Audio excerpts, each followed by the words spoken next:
जय माता दी, जय श्री राम। आज हम भगवान श्री राम की विशेष महिमा जो श्री रामचरितमानस में वर्णित है, इसका हम पाठ कर रहे हैं और अयोध्या कांड का पाठ चल रहा है। हम भगवान श्री राम की विशेष कृपा चाहते हैं, इसके लिए हम आज फिर अयोध्या कांड के उस पाठ का श्रवण करेंगे जिससे भगवान श्री राम को विशेष प्रसन्नता प्राप्त होती है। हमने पिछले पाठ में श्रवण किया कि भरत जी भगवान श्री राम जी से मिलने जा रहे हैं और रास्ते में उन्हें उनके मित्र मिलते हैं। कैसे कैसे वो रास्ता पार करते हैं उसके बारे में हम आगे श्रवण करेंगे।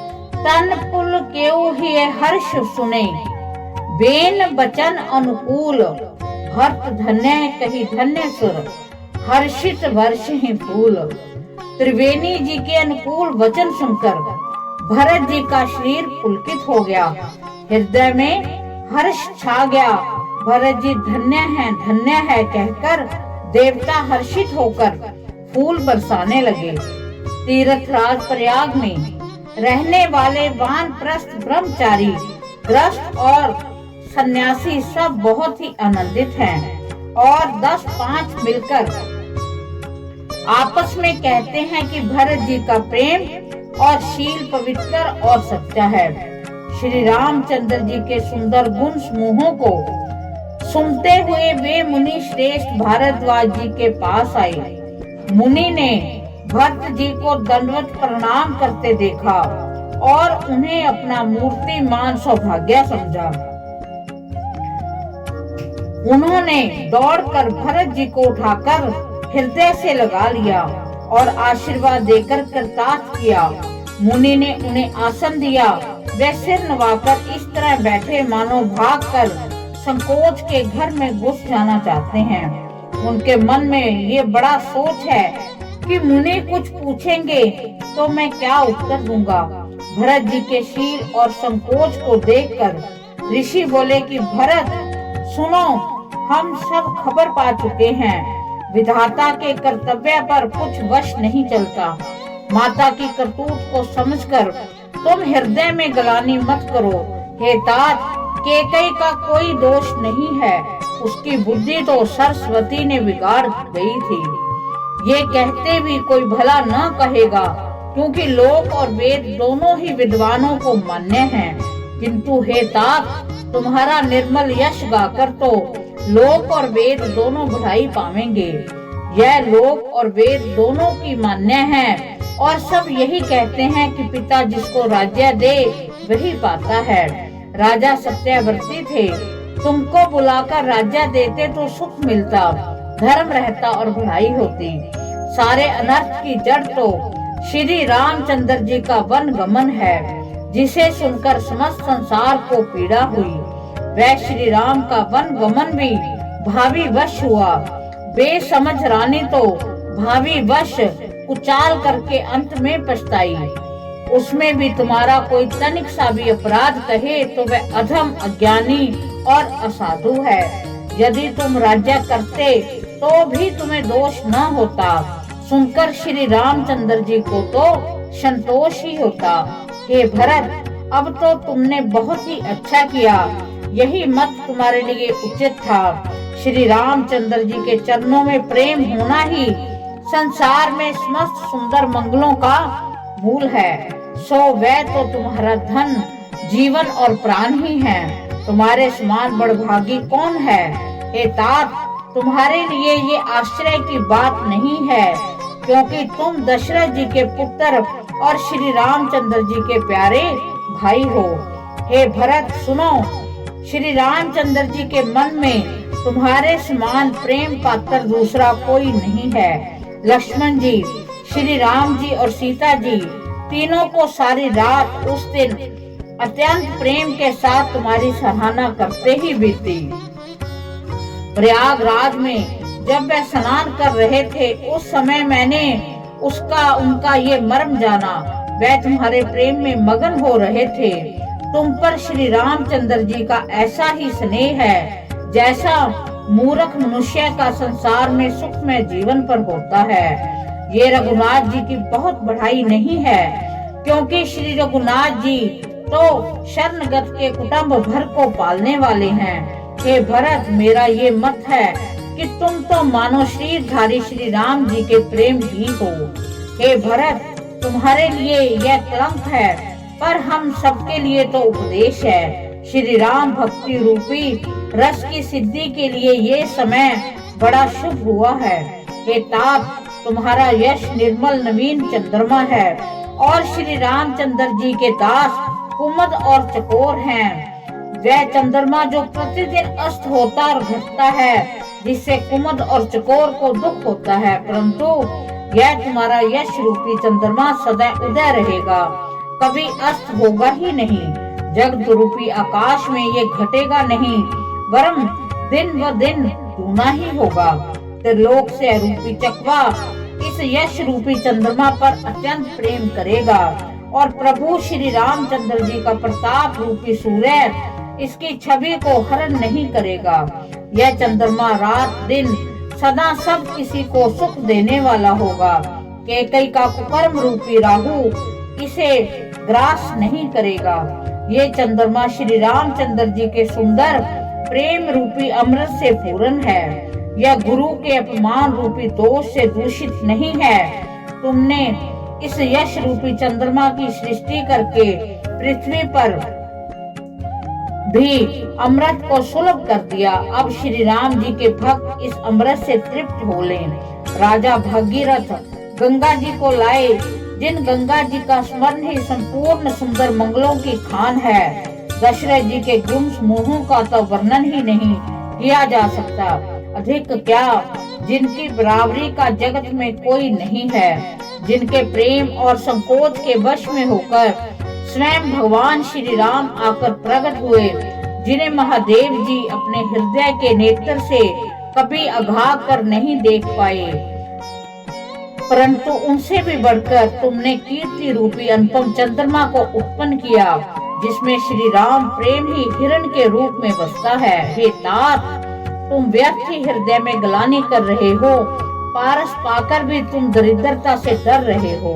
हे भरत, सुनो, हम झूठ नहीं कहते, हम उदासीन हैं। हम किसी का पक्ष नहीं करते, तपस्वी हैं और वन में रहते हैं, किसी से कुछ प्रयोजन नहीं रखते। सब साधनों का उत्तम फल हमें लक्ष्मण जी, श्री राम जी और सीता जी के दर्शन प्राप्त हुआ। सीता लक्ष्मण सहित श्री राम दर्शन रूप उस महान फल का परम फल यह तुम्हारा दर्शन है। प्रयागराज में तुम्हारा बड़ा भाग्य है। हे भरत, तुम धन्य हो, तुमने अपने यश से जगत को जीत लिया है। ऐसा कहकर मुनि प्रेम में मगन हो गए। भारद्वाज मुनि के वचन सुनकर सभासद हर्षित हो गए। साधु साधु कहकर सराहना करने लगे और देवताओं ने फूल बरसाए। आकाश में प्रयागराज में धन्य धन्य की ध्वनि सुन सुनकर भरत जी प्रेम में मगन हो रहे हैं। भरत जी का शरीर पुलकित है, हृदय में सीता राम जी हैं, कमल के समान नेत्र जल से भरे हैं। वह मुनियों की मंडली को प्रणाम करके गद गद वचन बोले।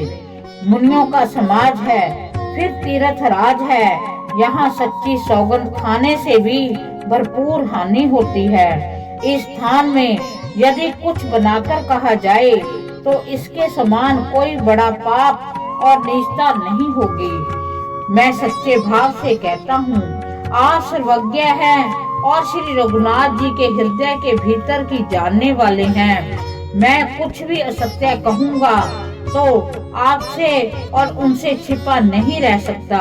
मुझे माता कैकेयी की करने का कुछ भी सोच नहीं है और न मेरे मन में इस बात का दुख है कि जगत मुझे नीच समझेगा।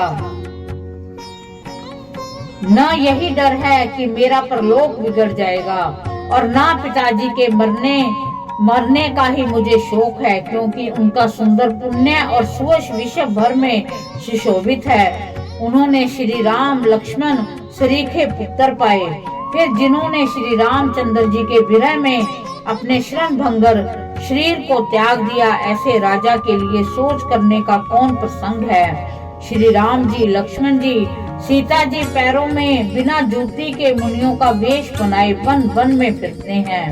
वह वत्सल वस्त्र पहनते हैं, फलों का भोजन करते हैं, पृथ्वी पर कुश और पत्ते बिछाकर सोते हैं और वृक्षों के नीचे निवास करके नित्य सर्दी, गर्मी, वर्षा और हवा सहते हैं। इसी दुख की जलन से निरंतर मेरी छाती जलती रहती है। मुझे न दिन में भूख लगती है, न रात को नींद आती है। मैंने मन ही मन समस्त विषय को खोज डाला, पर इस रोग की औषध कहीं नहीं है। माता का कुमत पापों का मूल बढ़ई है। उसने हमारे हित का वसूला बनाया, उससे कलह रूपी कुखार का कूल यंत्र बनाया। 14 वर्ष की अवधि रूपी कठिन कुमंत्र पढ़कर उस यंत्र को गाड़ दिया। यह माता का कुविचार बढ़ई है। भारत को राज्य वसूला है, भरत को राज्य वसूला है। राम का वनवास कुयंत्र है, 14 वर्ष की अवधि कुमंत्र है। मेरे लिए उसने ये सारा बुरा साज रचा, सारे जगत की 12 बात करके नष्ट कर डाला। यह कुयोग श्री रामचंद्र जी के लौट आने पर ही मिट सकता है और तभी अयोध्या बच सकती है, दूसरे किसी उपाय से नहीं। भरत जी के वचन सुनकर मुनि ने सुख पाया। सभी ने उनको बहुत प्रकार से बधाई दी। मुनि ने कहा कि हे तात, अधिक सोच मत करो। श्री रामचंद्र जी के चरणों का दर्शन करते ही सारा दुख मिट जाएगा। इस प्रकार मुनि श्रेष्ठ भारद्वाज जी ने उनका समाधान करके कहा कि अब आप लोग हमारे प्रेम प्रिय अतिथि बनिए। कृपा करके कंद मूल फल फूल जो कुछ हम दें स्वीकार कीजिए। मुनि के वचन सुनकर भरत के हृदय में सोच हुआ, यह बेमौके बड़ा बेढब संकोच आ पड़ा। फिर गुरु जी ने वाणी को महत्वपूर्ण समझकर चरणों की वंदना करके हाथ जोड़कर बोले, हे नाथ, आपकी आज्ञा को सिर चढ़ाकर उसका पालन करना ये हमारा परम धर्म है। भरत जी ने ये वचन मुनि श्रेष्ठ के मन को बहुत अच्छे लगे। उन्होंने विश्वास पात्र सेवकों और शिष्यों को पास बुलाया और कहा कि भरत की पहनई करनी चाहिए, जाकर कंद मूल और फल लाओ। उन्होंने हे नाथ बहुत अच्छा कहकर सिर नवाया। तब वह बड़े आनंदित होकर अपने अपने काम को चल दिए। मुनि को चिंता हुई कि हमने बहुत बड़े मेहमान का न्योता है, अब जैसे देवता हो वैसे ही उसकी पूजा भी होनी चाहिए। यह सुनकर रिद्धियां और अनुमादी सिद्धियां आ गईं और बोली कि हे गोसाई, जो आपकी आज्ञा हो सो हम करें। मुनिराज ने प्रसन्न होकर कहा कि छोटे भाई शत्रुघ्न और समाज सहित भरत जी श्री रामचंद्र जी के विरह में व्याकुल हैं। इनकी आतिथ्य सत्कार करके इनके श्रम को दूर करो। रिद्धि सिद्धि ने मुनिराज की आज्ञा को सिर चढ़ाकर अपने को बड़भाग्नी समझा। सब सिद्धियां आपस में कहने लगी कि श्री रामचंद्र के छोटे भाई भरत ऐसे अतिथि हैं जिनकी तुलना में कोई नहीं आ सकता। अतः मुनि के चरणों की वंदना करके आज वही करना चाहिए जिससे सारा समाज सुखी हो। ऐसा कहकर उन्होंने बहुत से सुंदर घर बनाए जिन्हें देखकर विमान भी बिलखते हैं। उन घरों में बहुत से भोग और ऐश्वर्य का सामान भरकर रख दिया जिन्हें देखकर देवता भी ललचा गए। दासी दास सब प्रकार की सामग्री लिए हुए मन लगाकर उनके मनों को देखते रहते हैं, जो सुख के समान स्वर्ग में भी स्वप्न भी नहीं है। ऐसे सब समान सिद्धियों ने पल भर में सज दिए। पहले तो उन्होंने सब किसी को जिसकी जैसी रुचि थी वैसी ही सुंदर सुखदायक निवास स्थान दिए और फिर कुटुंब सहित भरत जी को दिए, क्योंकि ऋषि भारद्वाज जी ने ऐसी ही आज्ञा दे रखी थी। मुनि श्रेष्ठ ने तपोबल से ब्रह्मा को भी चकित कर देने वाला वैभव रचा। जब भरत जी ने मुनि के प्रभाव को देखा तो उसके सामने उन्हें सभी लोकपालों के लोग तुच्छ जान पड़े। सुख की सामग्री का वर्णन नहीं हो सकता। जिसे देखकर ज्ञानी लोग भी वैराग्य भूल जाते हैं। आसन, सेज, सुंदर वस्त्र, चंदोवे, वन बगीचे, भांति भांति के पशु, सुगंधित फूल और अमृत के समान स्वादिष्ट फल, अनेकों प्रकार के तालाब, कुएं, बावली आदि निर्मल जलाशय तथा अमृत के भी अमृत सरीखे पवित्र खान पान के पदार्थ थे, जिन्हें देखकर सब लोग संयमी पुरुषों की भांति सकुचा रहे हैं। सभी के डेरों में मनोवांछित वस्तु देने वाले कामधेनु और कल्प वृक्ष हैं, जिन्हें देखकर इंद्र और इंद्राणी की भी अभिलाषा होती है, उनका भी मन ललचा जाता है। बसंत ऋतु है, शीतल मंद सुगंध, 3 प्रकार की हवा बह रही है। सभी को धर्म, अर्थ, काम और मोक्ष चारों पदार्थ सुलभ हैं। माला, चंदन, स्त्री आदि भोगों को देखकर सब लोग हर्ष और विषाद के वश में हो रहे हैं। हर्ष तो भोग सामग्रियों को और मुनि के तप प्रभाव को देखकर होता है, और विषाद इस बात का होता है कि श्री राम के वियोग में नियम व्रत से रहने वाले हम लोग भोग विलास में क्यों आ फंसे। कहीं इनमें आसक्त होकर हमारा मन नियम व्रतों को न त्याग दे। संपत्ति चकई भरती चक, मुनि आयस खेलवार, तेहि निसी आश्रम पिंजरा, राखे भा बिनुसार। इस प्रकार हमने भगवान श्री राम की प्रसन्नता के लिए, उनका आशीर्वाद प्राप्त करने के लिए श्री रामचरितमानस के अयोध्या कांड का श्रवण किया। हमने भगवान श्री राम की ऐसी महिमा का श्रवण किया है, जिसे जब मुनि वशिष्ठ भरत जी से बात करते हैं, मुनि भारद्वाज जी भरत जी से बात करते हैं और उनको बताते हैं कि कैसे आप भगवान श्री राम के हृदय में समाये हुए हो, उसको सुनकर भरत जी बहुत खुश होते हैं। तो बड़ी अनुपम महिमा, बड़ी प्यारी महिमा हमने सुनी, जिसको सुनकर हमारा मन भी पुलकित हो जाता है। इस प्रकार हमने मास प्रायण 19वां विश्राम को संपूर्ण किया, और भगवान श्री राम से हम प्रार्थना करते हैं कि वो हम पर अपना विशेष आशीर्वाद बनाए रखें। जय माता दी, जय श्री राम।